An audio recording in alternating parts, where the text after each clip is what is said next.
নতুন calling visa আসলে মালয়েশিয়াতে কবে নাগাদ খুলবে এবং 18,000 কর্মী যারা আছেন তাদের আসলে বর্তমানে কি করণীয় এবং যারা বুয়েসেল বাদে যারা মেডিকেল করছেন তারা কি মালয়েশিয়াতে প্রবেশ করতে পারবেন নাকি? তো হ্যালো ভিউয়ার্স, আসসালামু আলাইকুম। আশা করি আপনার সবাই অনেক ভালো আছেন।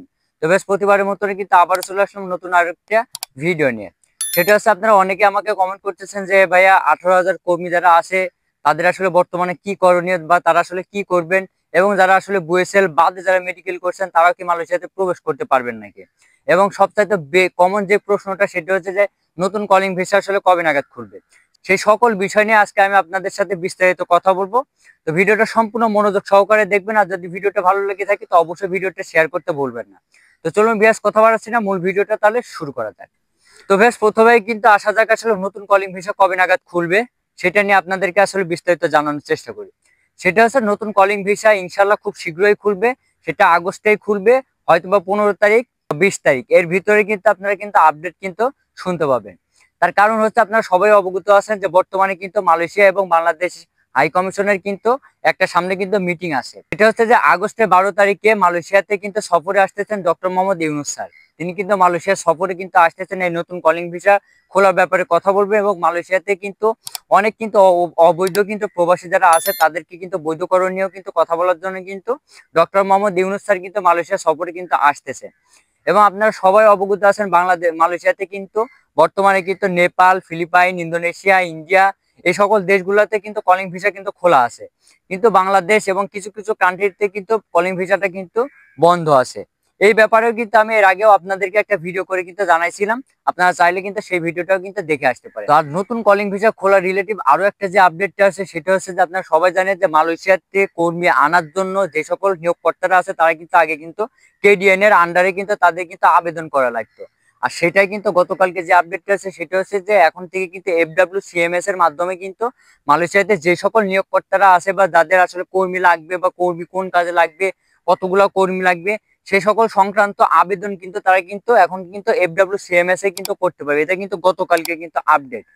তো এইটার উপরে বেসিস করে আসলে বোঝা যাচ্ছে ইনশাল্লাহ মালয়েশিয়ার নতুন কলিং ভিসাটা খুব দ্রুতই কিন্তু আসলে চালু হবে। আর আরেকটা বিষয় হচ্ছে, সেটা হচ্ছে যে গত কয়েকদিন আগে কিন্তু ডক্টর আসিফ নজরুল স্যার তিনিও কিন্তু প্রেস ব্রিফিং করে কিন্তু জানাইছিলেন যে মালয়েশিয়াতে যে সকল শর্তগুলো আছে কলিং ভিসা খোলা রিলেটিভ, সেই সকল শর্তগুলো কিন্তু তারা কিন্তু মেনে নিয়েছে।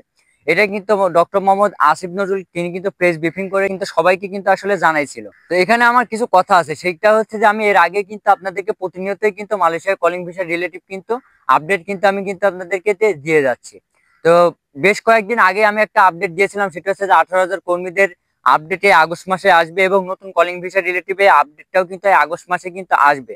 তো সেখানে আপনারা আসলে অনেকে আমাকে কমেন্ট করছিলেন যে ভাই আপনি ভুয়া নিউজ দেন বা আপনি ভিউ ব্যবসা করেন, আপনার কথা আসলে ভুয়া, এমন করে কিন্তু আপনাকে অনেকেই কিন্তু আমাকে কমেন্ট করতেন। আপনারা নিজেই আসলে দেখুন যে আমি ভুয়া নিউজ দিই না সত্যি নিউজ দিই। বিকজ আমি সবসময়ের জন্য চেষ্টা করি আপনাদেরকে মালয়েশিয়ার কলিং ভিসা রিলেটিভ সঠিক তথ্যটা আসলে দেওয়ার জন্য। তা আমার কথা কি কোনো দাম আছে নাকি, বা আমার কথা আসলে আমি যে নিউজগুলো দিই সেগুলো আসলে সত্য নাকি, আপনারাই আমাকে কমেন্ট করে অবশ্যই জানাবেন। তো বেশ, নতুন কলিং ভিসা ইনশাল্লাহ খুব দ্রুতই খুলবে। যদি নতুন কলিং ভিসা রিলেটিভ যদি কোনো আপডেট যদি আসে তো অবশ্যই আমি আপনাদেরকে কিন্তু জানানোর চেষ্টা করব। তো যারা আসলে নতুন কলিং ভিসাতে আসার জন্য যারা অধীর আগ্রহে বসে আছেন তারা বর্তমানে পাসপোর্ট বই জমা আগেই দেওয়ার দরকার নাই। আপনারা প্রপার প্রস্তুতি নিয়ে থাকেন। ইনশাল্লাহ আগস্টের ডক্টর ইউনূস স্যার আসার পরে, অর্থাৎ 12 তারিখ বা 15 তারিখের দিকেই কিন্তু মালয়েশিয়ার নতুন কলিং ভিসা রিলেটিভ কিন্তু আপডেট কিন্তু ইনশাল্লাহ আসবে।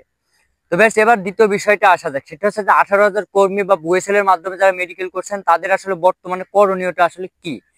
সেটা হচ্ছে যে আপনারা যারা বুয়েসেল এর মাধ্যমে যারা মেডিকেল করছিলেন, হয়তো বা 7,000 থেকে 8,000 কর্মী কিন্তু আপনারা বুয়েসেল থেকে মেডিকেল করছিলেন। আর এই বুয়েসেলটা কিন্তু বাংলাদেশের কিন্তু সরকারি একটা প্রতিষ্ঠান বা সরকারি একটা এজেন্সি।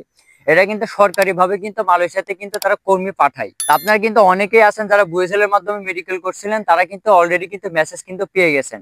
আর সেই মেসেজে কিন্তু পর্যায়ক্রমে আপনাকে কি কি করা লাগবে এবং বুয়েসেল এর সাথে কন্ট্যাক্ট করা লাগবে এবং কি কি করা লাগবে আপনাকে ধাপে ধাপে সবগুলাই কিন্তু তাদের কিন্তু সেখানে কিন্তু ডিটেলসলি কিন্তু দেওয়া আছে। এবং আপনারা যারা আসলে বুয়েসেলে যারা মেডিকেল করছেন, যারা আসলে আপনার পাসপোর্টে থাকা যেই কন্ট্যাক্ট নাম্বারটা আছে সেই কন্ট্যাক্ট নাম্বারটা কিন্তু সবসময়ের জন্য খোলা রাখবেন। কারণ কখন যে আপনার বুয়েসেল থেকে যে মেসেজ আসবে সেটা কিন্তু বলা যায় না। তার কারণ আপনারা যারা আসলে মেসেজ পেয়ে গেছেন তারা তো আলহামদুলিল্লাহ, যারা এখনো পান নাই তারা খুব দ্রুতই কিন্তু আসলে পেয়ে যাবেন। এবং আপনারা সবাই অবগত আছেন বাংলাদেশে কিন্তু বর্তমানে টিটিসি যে ট্রেনিং সেন্টারটা আছে সেই ট্রেনিং সেন্টারেও কিন্তু আসলে কার্যক্রম কিন্তু শুরু হয়ে গেছে। এবং আপনারা অনেকেই কমেন্ট করতেছেন যে ভাইয়া আমরা তো বইসেলের মাধ্যমে তো মেডিকেল করছিলাম, তো আমাদের মেসেজও কিন্তু চলে আসছে, তা আসলে কত টাকা আসলে লাগতে পারে। সেটা হচ্ছে বেশ কয়েকদিন আগে থেকে কিন্তু একটা নোটিশ কিন্তু তারা দিয়েছিল যে আসলে কত টাকা লাগবে। সেটা কিন্তু সেখানে কিন্তু উল্লেখ করা ছিল তাদের যে সকল চার্জ গুলো আছে এবং মেডিকেল থেকে শুরু করে ফ্লাইট পর্যন্ত এবং ভিসা প্রসেসিং এই সকল খরচ মিলাই কিন্তু তারা কিন্তু একটা আনুমানিক ধারণা দিয়েছিল যে 4700 রিঙ্গিত বা 4300 রিঙ্গিত সামথিং এমন। তো এটা কিন্তু বাংলাদেশের টাকায় কনভার্ট করলে হয় কিন্তু 1 লক্ষ টাকার আশেপাশে কিন্তু আসলে হয়। 1 লক্ষ টাকার আশেপাশে হয়। এই 1 লক্ষ টাকা দিলে কিন্তু আপনারা কিন্তু মালয়েশিয়াতেই কনস্ট্রাকশন সাইট এবং ট্যুরিস্ট যে সাইটটা আছে এই দুইটা সেক্টরে কিন্তু আপনারা কিন্তু মালয়েশিয়াতে কিন্তু প্রবেশ করতে পারবেন ইনশাল্লাহ। তো এবার আসা যাক, আসলে আপনারা অনেকে আমাকে কমেন্ট করতেছেন যে ভাই আমরা তো বুয়েসেল বাদে মেডিকেল করছিলাম, বা আমরা কি মালয়েশিয়াতে কিন্তু যেতে পারবো নাকি, বা আমরা তো 18,000 কর্মীদের ভিতরে আসি নাকি, বা 18,000 কর্মীর বেশি যারা আসলে আসতে পারছিলেন না তারাও কি মালয়েশিয়াতে প্রবেশ করতে পারবেন নাকি। সেটা হচ্ছে ভিউয়ার্স আমি আপনাদেরকে বলি, সেটা হচ্ছে যে আপনারা সবাই অবগত আছেন যে 2024 সালে যে কলিং ভিসাটা খুলছিল সেই কলিং ভিসাতে কিন্তু জাস্ট 18,000 কর্মীরাই কিন্তু আসতে পারছিল না, তার কিন্তু বেশি কিন্তু কর্মীরাই কিন্তু আসতে পারছিলেন না। সেটা হচ্ছে যে আপনারা যারা বুয়েসেল বাদে যারা মেডিকেল করছিলেন বা বুয়েসেল বাদে যারা আপনার সাথে ভিসা প্রসেসিংটা করছিলেন তারাও ইনশাল্লাহ মালয়েশিয়াতে প্রবেশ করতে পারবেন। তার কারণ হচ্ছে বুয়েসেলের কার্যক্রমটা আসলে আগে হবে, এটাই কিন্তু মালয়েশিয়ান সরকার কিন্তু আপডেট করেছে যে বুয়েসেলের যে কার্যক্রমগুলো আছে সেই বুয়েসেল থেকে লোকটা প্রথমে আসবে, তারপরে কিন্তু পর্যায়ক্রমে বাকি যারা আছে বা বাকি এজেন্সি থেকে যারা আসলে মেডিকেল করছিল বা কার্যক্রম করছিল তারা কিন্তু পরবর্তীতে আসবে। অর্থাৎ এদের কার্যক্রমটা চলমান অবস্থাতে বা এদের একটা দুইটা ফ্লাইট আসার পরেই কিন্তু তাদের কার্যক্রমটা কিন্তু শুরু হবে। এবং আপনারা অনেকেই কমেন্ট করতেছেন যে ভাই আমার তো ই ভিসা হয়েছিল, আমার তো বিএমইটি স্মার্ট কার্ড হয় নাই, বা আমার কলিং পেপার হয়েছিল, আমার তো ই ভিসা হয়েছিল না, তা আমরা কি আসলে 18,000 কর্মীদের ভিতরে আসি নাকি। তো আপনিও একটু মিলাই নেন যে আপনার এইগুলো হয়েছিল নাকি, যাদের আসলে কলিং ভিসা হয়েছিল, ই ভিসা পাইছিলেন, বিমানের টিকিট পাইছিলেন, এবং বিএমইটিটা আসলে সেটা একটা মেটার না, আপনার ই ভিসা বা কলিং পেপার আসার পরে কিন্তু বিএমইটিটা কিন্তু আসলে হয়। তো আপনার যদি এই তিনটা জিনিস অর্থাৎ কলিং পেপার, ই ভিসা এবং ফ্লাইট এই তিনটার ভিতরে যে কোনো একটা যদি আপনার হয়ে থাকে তা আপনিও 18,000 কর্মীদের ভিতরেই আছেন, আপনিও মালয়েশিয়াতে প্রবেশ করতে পারবেন। তো প্রথম অবস্থাতে এই বুয়েসেলে যারা মেডিকেল করছিল, বুয়েসেলের মাধ্যমে যারা আসলে কার্যক্রম করছিল তাদের বিষয়টা আগে প্রসেসিং হবে, তারপরে কিন্তু পর্যায়ক্রমে ইনশাল্লাহ সবারটা কিন্তু প্রসেসিং হবে। তো বেশ আপনিও কি 18,000 কর্মীদের ভিতরে আছেন নাকি অবশ্যই আমাকে কমেন্ট করে জানাবেন, এবং এই তিনটা বিষয়ের ভিতরে আপনার কোনটা হয়েছিল অবশ্যই আমাকে কমেন্ট করে জানাবেন। আর বেশ আপনি ভিডিওটা কোথা থেকে দেখতেছেন অবশ্যই সেটাও কমেন্ট করে জানাবেন, এবং মালয়েশিয়ার রিলেটিভ যদি আপনার কোনো প্রশ্ন থেকে থাকে তো অবশ্যই সেটাও কমেন্ট বক্সে কিন্তু জানাবেন, আমি সেই প্রশ্নগুলোর উত্তর দেওয়ার আপনাকে চেষ্টা করব। তো বেশ আজকের ভিডিওটা এই পর্যন্ত ছিল, যদি ভিডিওটা ভালো লেগে থাকে তো অবশ্যই চ্যানেলটি সাবস্ক্রাইব করবেন এবং পাশে আসা বেল আইকনটি প্রেস করে দেবেন যাতে পরবর্তী এমনই মালয়েশিয়ান আপডেট ভিডিও সবার আগে পৌঁছে যায় আপনার কাছে। সে পর্যন্ত ভালো থাকবেন, সুস্থ থাকবেন। আসসালামু আলাইকুম।